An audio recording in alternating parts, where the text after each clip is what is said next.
Segment 3 here on Lead with Giants TV. I have Barry Banther, the authors of A Leader's Gift. Welcome to our show. Thank you so much, Tal. It's nice to be with you and Liz. I always enjoy it. Great to have you. Liz, welcome. Thanks, Tal. Okay, well, we left off. We want to hear Barry's advice on, or mentorship on, advising on the young leaders who are coming through the workforce, the emerging leaders who are joining companies, and they may have studied leadership or looked at some leadership stuff, but now they're really ready, getting their hands dirty and ready to go. So, Barry, talk to us about that. Thanks, Tal. It's an example that I use in the book, and I often use it when I speak. And it's going to sound ancient for just a moment, but stay with me. In the 1950s, when we were post World War II and we began to really develop our businesses throughout North America, the manager was usually the person, the leader, whether they were at a management level, director's level, or C-suite. The leader was the one who got to work first and left last and worked the longest, hardest hours. If you wanted to be a leader, you had to work the hardest hours. That began to change in the early 70s when we began to have more technology coming into the marketplace. So now the leader was not the one who worked the longest. The leader was the one who knew the technology. He could teach everyone the technology. And then in the 80s, as we began to move toward personal computers and desktop applications, the software became important. The software started doing so much of what managers or leaders had to do in the past. So now the most effective leader wasn't the one who stayed the latest, wasn't the one who knew the technology. It was the one who best understood the software and how you could get the most out of the software. But then the software got smarter and simpler at the same time and became more intuitive. Now as we enter this new century, 2001, 2, 3, 4, 5, the leader is not the one who works the longest or knows the technology the best or the software. They're the one who can facilitate a team of people getting work done. If I were brand new in a business today, and I often speak to young emerging leaders groups, I wrote a program on emerging leadership. Here's the one message I deliver to them. The skills of being an effective leader, the skills of openness and investing time and listening and encouragement and appreciation, those are the skills of a great associate. Go ahead and start developing those skills. Be the one in your team, within your work group, who's really trying to find solutions. Be the one who's open to the contrarian ideas. Be the one who's listening and not always trying to have the answer that everyone's looking for. Be the one that's encouraging in the middle of a difficult client relationship or a difficult fabrication or manufacturing process, that we can do this. We've just got to step back and think about it. Be the one that shows appreciation for the strengths that other people display. And you'll either at that moment have the opportunity to move up and be a leader who now has authority as a manager, a director, or a C-suite person, or staying right in place as a professional, whether you're an attorney, a CPA, an engineer, you're going to be the one that people look to and you'll have influence in the organization. So we've reached a place in our business life where the great skills of a leader that are needed are also the skills of a great associate and employee. So don't wait to develop those in the very beginning, and you'll be doing yourself, your company, and your family a great favor. You mentioned recognition and appreciation, and I want to touch on that a little bit here as you share actually three key questions in the book to instill a positive culture. Talk to us about that.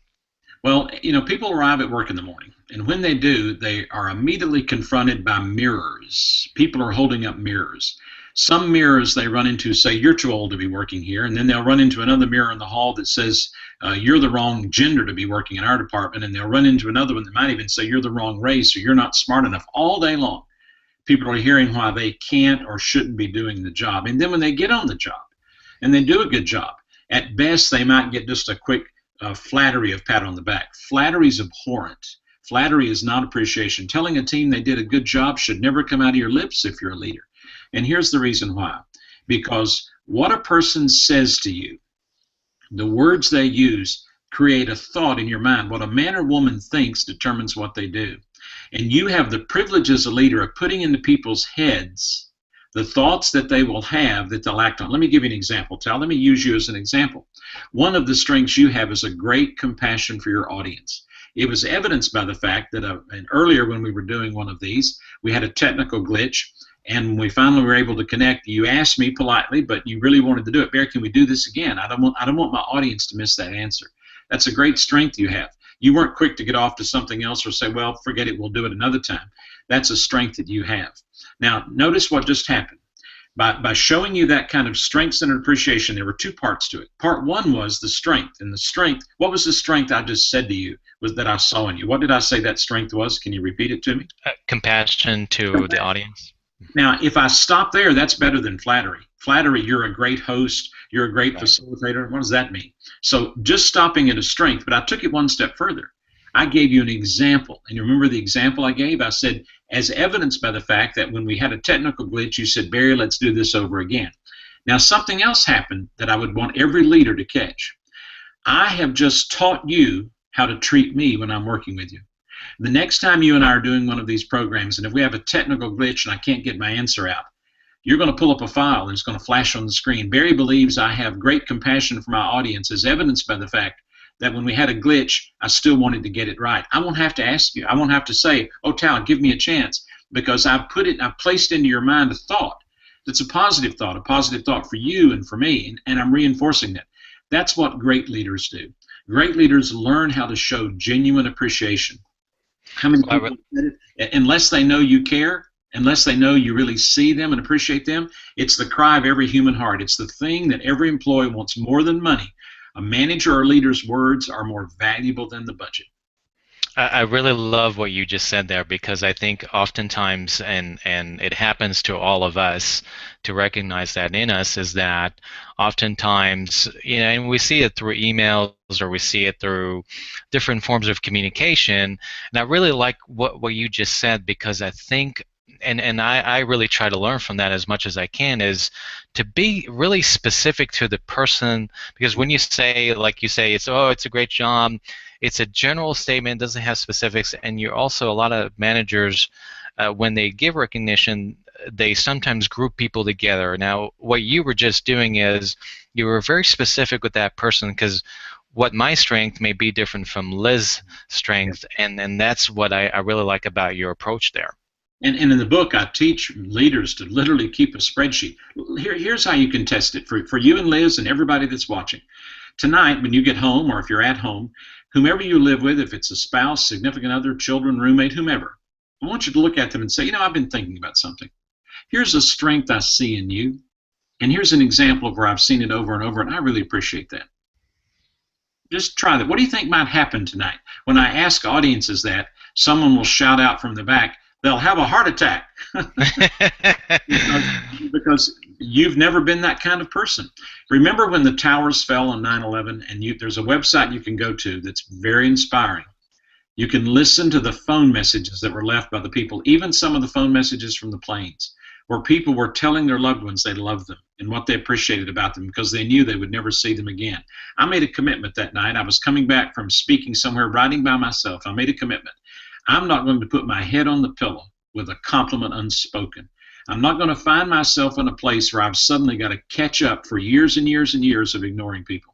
Just make it a daily habit with everybody in your life to point out one thing in their life today that you see as a strength, and give them the example and the evidence of that, and you will have more people seeking to follow you than you can ever imagine.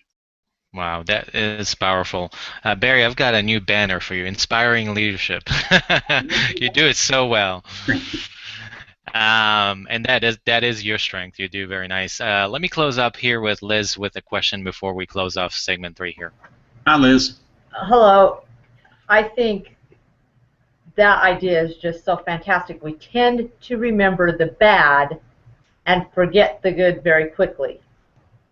So, do you have any advice for leaders of how they can make sure that they are addressing the good and not just emphasizing the mistakes and the bad? Yes, I can. And this, I credit this to some of the great men that we've talked about earlier, and I would put in that grouping of men some of the great women too, who've been tremendous leaders that I speak about in the book. They follow a principle of looking in a window instead of a mirror.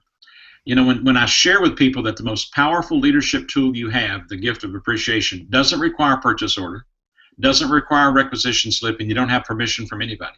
What we just shared here a moment ago, the example is all of us can do immediately. Now, the only way I can do it is I've got to stop looking in the mirror when things go well and go, boy, what a great manager I am, And instead, I've got to look in a window at the people I work with, because there's the high likelihood that I didn't do it by myself. There's the high likelihood that those men and women who work with me, they're really the reason I succeeded. You know, the late Zig Ziglar put it this way. He said, if you help enough people achieve their goals, they will all work together to help you achieve yours. So I encourage leaders, be selfish about this. Do you want a team that'll literally break their back to help you succeed? Then become the kind of person that's bringing out the best in them. Become that person that they believe will always point out to them what they do well. And you know what, Liz? Here's another truth. If people know that you're going to catch them doing something right, they're far more open to your correction. You know, if the only time I see you as my leader is when you want to tell me what I'm doing wrong, I'm not going to believe it. I'm going to let you, I'll take my beating, I'll listen to you, and then I'll just keep on performing like I always have. But if you day after day after day are building into my life and showing me my strengths, the vast majority of individuals will respond positively to that, and they'll welcome what we used to call constructive criticism. They'll welcome that because they recognize that it's balanced by really watching them. So how does a leader do it? Stop looking in the mirror, recognize what's in it for you to bring out the best in people, and get busy doing it, because the reward is just tremendous. I could give you example after example of great leaders who built financially successful by bringing out the best in people. Very nice, very nice. We'll have to catch up on this on another shows, obviously, in the future, because there's so much in there, and both of you guys are so right on, because there is more and more as leaders and business owners focus on results, they forget those relationships and the appreciation and the recognition part of it. It's almost like it's taken for granted in many places. So I appreciate you guys talking about that. Yeah, relationships produce results. You can get results by accident and think, I'm great, and then you don't last. 2 or 3 years later, you're moving on to the next job as a leader, and the same thing repeats itself. Look at those lasting leaders who've stayed decades or longer. The one thing you'll find they all have in common, they've really, as you said, Tal, invested in relationships. Great. Well, thanks so much for joining us this evening, Barry. We appreciate you. Thank you. And Liz as well. And then here is, just in case anybody hasn't caught that, a leader's gift is right here, and it's available on Amazon.com. And I can tell you I'm pretty selective in my reading, and that's the anecdotes, the quotes, everything there. And then Barry's personal transformation as a leader is worthwhile reading. So thank you so much, and have a great evening, everybody. Thanks. Goodbye. Goodbye.